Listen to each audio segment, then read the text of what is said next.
Perkenalkan, saya Tamam Khairuddin, pendamping PKH Kabupaten Lamongan.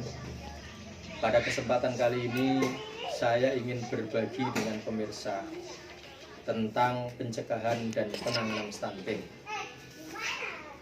Lebih khusus lagi tentang pengertian stunting. Kali ini saya ditemani oleh para ketua dan wakil ketua kelompok KPM PKH dari Kelurahan Babat dan Desa Medahan di Kecamatan Babat. Pemirsa, sedikit mengingatkan bahwa pada pertemuan sebelumnya kita telah membahas tentang konsep diri sebagai orang tua. Bahwa setiap orang tua memiliki harapan atas keadaan hidup anaknya. Dan saya yakin orang tua juga telah berusaha sekuat tenaga untuk mewujudkan harapannya. Jika masih ada orang tua yang belum memiliki harapan atas hidup anaknya, saya mengajak kepada pemirsa dan para hadirin, mari kita rumuskan harapan dan bantu anak-anak lewat peran aktif kita. Pemirsa, pada kesempatan kali ini kita membahas topik pengertian stunting.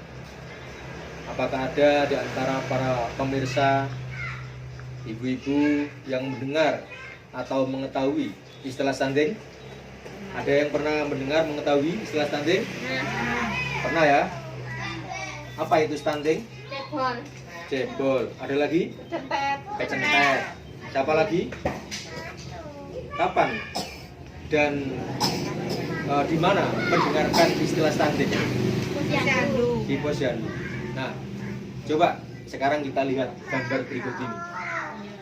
Di sebelah paling kanan saya itu ada anak A dengan tinggi kira-kira 50 cm. Tapi ada anak B yang tingginya lebih rendah. Barangkali dia cuma 30 cm. Nah, menurut para pemirsa dan ibu-ibu, gambar ini maknanya apa? A kurang gizi, Kak. Hah? Sing B kurang gizi. Sing B kurang gizi. Yang A? Normal. Perbedaan normal dan gak normal. Oh gitu. Yang A ini adalah menggambarkan anak normal karena tinggi sekali.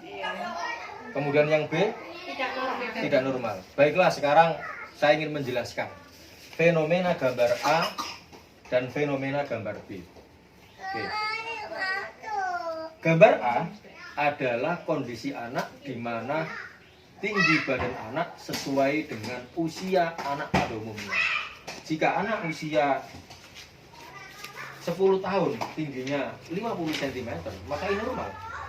Sedangkan fenomena B adalah kondisi anak di mana tinggi badan anak tidak sesuai dengan usia anak pada umumnya. Dia kelihatan lebih pendek dari tinggi badan rata-rata anak usianya. Yang disebut stunting. Jadi stunting adalah kondisi di mana anak dengan tinggi badan yang tidak sesuai dengan tinggi badan anak pada umumnya. Nah, ibu-ibu, para pemirsa, risiko stunting itu lebih tinggi terjadi pada masa 1000 hari pertama kehidupan. 1000 hari pertama kehidupan yaitu sejak janin ada di dalam kandungan dan ibu-ibu atau para pemirsa ya, perempuan sudah dinyatakan hamil, anak di dalam kandungan sampai dengan anak lahir usia 2 tahun. 1000 hari pertama kehidupan itu dimulai dari hari kehamilan hingga anak dilahirkan berusia 2 tahun. Penting mendapat perhatian ibu-ibu dan para pemirsa, di mana saat ini yang pertama, otak anak 95% dibentuk. Dan yang kedua, pertumbuhan dan perkembangan badan anak dibentuk. Dan yang ketiga, karena itu pesannya adalah berikan asupan makanan yang bergizi baik ketika mengandung dan ketika dilahirkan sampai dengan anak usia 2 tahun. Jika ibu-ibu dan para pemirsa AB tidak fokus memberikan perhatian kepada anak, maka apa yang terjadi? Adalah stunting. Tinggi anak lebih rendah dari tinggi anak pada umumnya. Di samping itu, resiko yang lainnya adalah organ tubuh anak tidak berkembang secara baik. Tadi tulang tidak cepat memanjang, misalnya tulang tidak berkembang dan kelihatan tubuhnya lebih pendek jika dibandingkan dengan anak-anak seusianya. Yang lainnya, otak tidak berkembang secara sempurna. Anak bisa kelihatan lebih bodoh, tidak pintar dibanding dengan yang lainnya. Dan organ-organ tubuh yang lainnya menjadi bermasalah. Misalkan jantung bermasalah, paru-paru bermasalah, dan lain-lain. Jadi anak tidak sehat dan sering sakitan. Para pemirsa, mari optimalkan gizi anak agar tumbuh sehat dan pintar. Caranya adalah yang pertama, rutin ke posyandu untuk mengukur tinggi dan menimbang berat badan anak. Yang kedua, lengkapi pemberian imunisasi dan vitamin. Yang ketiga, berikan tambahan makanan sehat. Terus yang keempat, ibu-ibu para pemirsa harus aktif berkonsultasi ke bidan untuk tumbuh kembang anak. Pemirsa, pada pertemuan yang selanjutnya kita akan membahas penyebab stunting. Kenapa terjadi stunting? Secara umum ada penyebab langsung seperti kurangnya gizi, anak sering diare, anak sering cacingan, infeksi saluran nafas, dan ada juga penyebab tidak langsung, yakni seperti kurangnya stimulasi.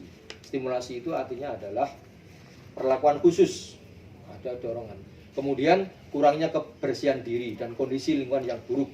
Untuk mengetahui itu semua dan kita bisa tahu lebih dalam apa saja dan bagaimana akan kita bahas pada pertemuan yang akan datang. Ibu, kepingin yogane sehat? Kepingin ya? Kepingin yogane sehat? Kepingin. Supados putra-putrane niku sehat, napa Bu?